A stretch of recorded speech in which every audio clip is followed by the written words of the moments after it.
Welcome to భాగ్యంస్ హర్విల్లు. ఈరోజు నేను మీకు ఫ్రూట్ సలాడ్ ఎలా చేయాలో చూపిస్తానండి. చూసారు కదండి, నేను ఏమేం కావాలో ఒక్కసారి ఇంగ్రీడియంట్స్ మీకు చూపిస్తాను. నేను దీనిలో యాపిల్, పైనాపిల్,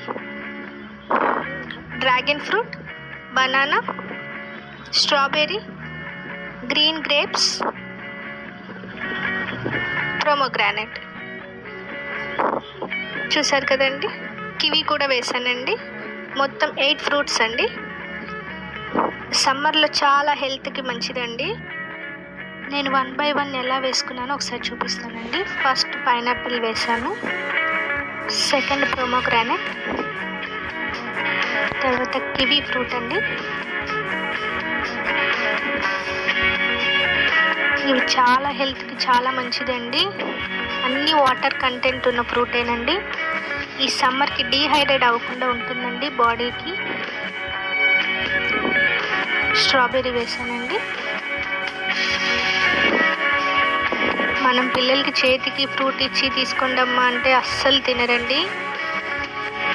ఇలాగ చేసి మీరు ఒక్కసారి ట్రై చేయండి, చాలా బాగుంటుందండి. మళ్ళీ మళ్ళీ అడుగుతారు పిల్లలు. అన్ని ఫ్రూట్ వాళ్ళు తినగలుగుతారు. ఇప్పుడు డ్రాగన్ ఫ్రూట్ వేసానండి. దీని తర్వాత యాపిల్ కూడా వేసాను.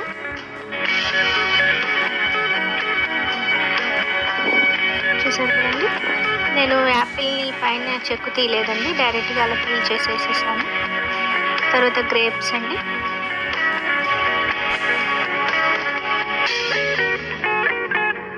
చాలా హెల్దీ ఫుడ్ అండి.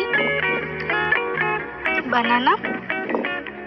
ఇప్పుడు దీని మీద నేను ఐస్ క్రీమ్ వేసుకుంటానండి. నేను వెనీలా ఫ్లేవర్ వేసుకున్నాను, బట్ మీరు ఇంకో వేరే ఏదైనా ట్రై చేయొచ్చు. చూసారు కదండి, ఇప్పుడు దీని మీద కొంచెం హనీ వేసుకుందాము. అంటే షుగర్ కావాలనుకున్న వాళ్ళు షుగర్ ట్రై చేయొచ్చు అండి. నేనైతే హనీ వేసుకున్నాను. దీన్ని ఫ్రిడ్జ్లో పెట్టుకోవాల్సిన పని లేదండి. ఆల్మోస్ట్ ఐస్ క్రీమ్ కూలింగ్గానే ఉంటుంది. నేనైతే ఈ ఐస్ క్రీమ్ ఫ్లేవర్ తోటి ఒక్కొక్క పీస్ తీసుకొని తింటే ఆ ఫ్రూట్ ఫ్లేవర్ కూడా తెలుస్తుందండి. అంత బాగుంటుందండి. నేను పిల్లలకి ఇలాగే సర్వ్ చేస్తానండి ఎప్పుడు కూడా. చూసారు కదండి, చాలా కలర్ఫుల్గా ఉంది. చూడటానికే కాదండి, తినటానికి కూడా చాలా బాగా ఇష్టపడతారు ఈ ఫ్రూట్ సలాడ్. అంత బాగుంటుంది. మీరు కూడా తప్పకుండా ట్రై చేయండి. ఎలా వచ్చినా నాకు కామెంట్ చేసి చెప్పండి. అలాగే మా ఛానల్ని సబ్స్క్రైబ్ చేయండి.